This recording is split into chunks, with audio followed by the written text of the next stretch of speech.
Hello, I'm Jeff Siegel. Welcome to our Saturday video seminar for Santa Anita here on santaanita.com as we look at the 9-race program on today's card. And we'll start things off in the first race with a mile turf race. These are maidens, 4-year-olds and up. Looking at two main contenders here. They are numbers 2 and 3 on your program. Number 2 is Squad, 3 is 'Cause It Hurts. So an exacta box if you would like using those two horses, numbers 2 and 3. Squad, blinkers off today for Tom Proctor. Second off the layoff, faded in his comeback recently, but that was sprinting on the main track, and then off the turf for today he stretches out, gets back on the lawn. Did run well on grass last summer as a 3-year-old. So I think Squad is ready to run his best race. He's trained very nicely of late, should make a major forward move, switching to Nakatani. So use number 2 Squad as our main play at 4-1 on the morning line. 'Cause It Hurts, Giants Causeway cold out of that terrific race mare Megahertz, kind of rounding into form now for Humberto Ascania. Pretty good second last time out, going a beat and a half length. Going 9 furlongs. He's shortening up to a mile, but that shouldn't be an issue. And with another forward move today, 'Cause It Hurts could be very dangerous. And so he may be the one to beat 5-2 in the morning line. So let's use them both, 2 and 3. That's Squad and 'Cause It Hurts. Use them both in an exacta or exacta box, and of course also in your rolling exotics like the daily double, pick 3 and early pick 4.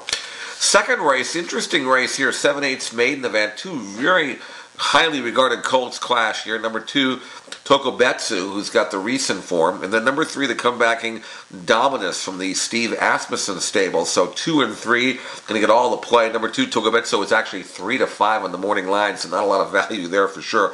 But he's been second in both of his starts, most recently second to run flat out in that blistering maiden race back in late January. He's been given plenty of time to recover from that race. But number 3, Dominus, is a runner. He was much best, I thought, in his only start. That was last year as a 2-year-old at Belmont when he was a troubled second after a terrible start. And he has trained extremely well here in California for his 3-year-old debut. And going 7/8 of a mile, his style suggests that Dominus is going to be really tough to beat here, not only based on his only start, but of course his recent workouts as well. So when you have Tokobetsu at 3-5 and Dominus at 5-2, I suppose you should use them both in your rolling exotics. But if you're looking for a straight play, absolutely go for the better price of the two. That's number 3, Dominus. We'll put him on top. Use them both in our rolling exotics. Third race is a non-winners of 2 filly and mare sprint for 12.5, going 6.5. If you look at the form, you see the number 2 Kalua Mist was 4th last time out for 10,000. Now she's in for 12.5. But that $10,000 sprint that she comes out of was an open race, not restricted. This is 12.5 non-winners of 2, so in many respects, this is actually an easier race, and that's why Kalua Mist looks very tough here, switching to P-Val, and looks like she should be ideally suited for this 6.5 furlong extended sprint trip. She does exit a very hot race, and I would think that at this level, with the switch to jockey and the distance, I think number 2 Kalua Mist looks really tough to beat. Also use, though, number 3 Warren's Rock Art. I like her pattern as well. She's a route to sprint play. She's had some trouble, but she continues to train well. Third start off a layoff. I think you're going to see a much improved effort at 6-1 on number 3, Warren's Rock Art. So definitely use her as well. 2 and 3, if you're playing the exacta, use them both in your rolling exotics. Fourth race is a race I'm going to pass. This race was originally scheduled for the turf. It is off the turf on the main track, and I don't really have a feel for it. It was going to be tough enough as it was on the turf, but without the switching surface, and most of these horses look like they prefer to be on the grass, I just really can't get a feel for it. So I'm going to pass the 4th race. No play in race number 4. 5th race, a hard-knocking claiming group of $20,000 horses going 5.5. I can see number 3, Lord Give Me a Lift here. Also number 6, Mensa Heat, and number 8, Brenthurst. So those are the 3 I'm going to use in an exacta or trifecta box. Numbers 3, 6, and 8. Use all 3 in your rolling exotics. Lord Give Me a Lift coming down from Golden Gate. First off the claim here for Bob Hess Jr. is won his last 2. Very popular recently in the claiming box, and he is a hard-knocking, thoroughly professional sprinter. So number 3, Lord Give Me a Lift at 3-1 on the morning line is a must-use, as is number 6, Mensa Heat at 7-2 in the morning line. Knocking on the door. 2 good recent races here at Santa Anita, 1 down the hill, 1 on the main track, so pretty versatile sort. He should fire again. Another one who likes to sit off the pace and make a run. And then number 8 on your program, and that's Brenthurst. He was a closing third last time out for 32,000. Shows up here for 20, coming out of a hot race, earned a huge number last time out for Ted West.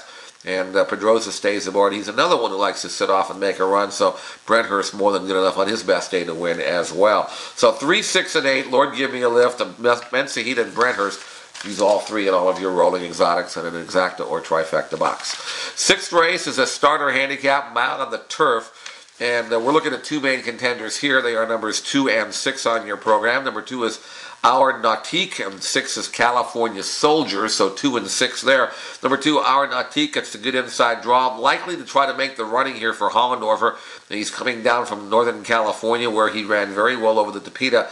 No reason to think he can't transfer that form here on the grass. And from where he's drawn, he does definitely look like the controlling speed. So number 2, Our Nautique, very tough to beat. He'd be our top selection. But don't dismiss number 6, California Soldier. First off, the claim for Julio, switching to P-Val, is coming out of a stronger sprint race, and I think that he will stretch out nicely. Ran well under these conditions 2 races back. He should get a good stalking trip. And you've got to think he's going to improve enough to warrant a very big look. So the numbers here, 2 and 6, our top selection. Number 2, Our Nautique. Also number 6, California Soldier. Use them both in all of your rolling exotics. Moving down to the 7th race. This is the Tokyo City Cup, mile and a half. It looks like a match race on paper, for me anyway, between number 1, Honor the Deputy, also number 4, Soul Candy, so you can use them both if you would like. I prefer number 1, Honor the Deputy. He was third, a closing third in the Santana Mile. That was a killer race won by Misremembered, a very fast, highly rated race. The question is, can Honor the Deputy go a mile and a half? If he can, he's certainly good enough to win. And I will put him on top over number 4, Soul Candy, who also warrants a big look here. He was a closing 4th in the Big Cap most recently. He also won the Cal Cup Classic. So he's a class horse who knows when to rise to the occasion. How he'll do in a mile and a half is anybody's guess, but there's no reason to think he won't be able to stay. And so I think Soul Candy is major player here. I'll put him in company with Honor the Deputy, but number 1, Honor the Deputy, deserves top billing. I'll make him my top selection. Use them both in an exacta box and rolling exotics. 8th race on the turf, and this is a claiming event. $40,000 tag, and the 3 horses I'm going to use here in this filly and mare event are numbers 3, 4, and 6. Number 3 is Van Britt, 4 is Samba School, and 6 is Rainbow Luck. So 3, 4, and 6, again, a kind of a grass grab bag. Any one of the 3 can win. Van Britt, nice win at a similar spot here, and under similar conditions late in February. If she can turn in 2 alight, she'll be tough. Picks up a couple of pounds if that matters. P-Val stays aboard for Vladimir Sarin, so use number 3, Van Britt. Number 4, Samba School. First off the claim here from Mitchell, who claimed her back. That's always a positive sign. She was beaten by 3/4 of a length as the favorite by Van Britt in that common race on February 27th, so they meet again, and it could come out a little different today if Samba School just improves a tad. And also, she found herself in the lead that day. I think what we'll see here is get her covered up and make the last run. That could help Samba School a lot. Finally, number 6, Rainbow Luck. She's coming out of better races, so she drops into the 40. 4, Hollendorfer. Nakatani rides her back. She's coming out of a really fast sprint. And I think Rainbow Luck will go much better at this level, so throw her in as well at 8-1 on the morning line. So 3, 4, and 6. Use all 3 in an exacta or trifecta box and your rolling exotics. 9th and final main claiming event. The inside 2 horses are the ones we're going to concentrate on here. They are number 1, Margot Verge, and number 2, Queen of California. So we'll use them both in an exacta box and in our rolling exotics. Margot Verge is a firster by El Corridor. Training well enough for Doug O'Neill to give her a chance in a main claimer like this. Inside draw, not necessarily a positive if she breaks, however, cleanly. That's the shortest way home, going 5.5, and Pedroza will have her, I'm sure, out hustling if he can. So use number 1, Margot Verge. Also number 2, Queen of California. Good second last time out. It was perhaps her best effort. She has to go an extra half furlong today, but she is fast, no question, 21.2 top speed. If she can clear early, she might get brave late, so use number 2, Queen of California. So 1 and 2 there, that's Margot Verge and Queen of California. Use them both in all of your rolling exotics. And that wraps it up for today. This is Jeff Siegel, thanking you for joining us here on SantaAnita.com. Best of luck, and we'll talk to you again tomorrow.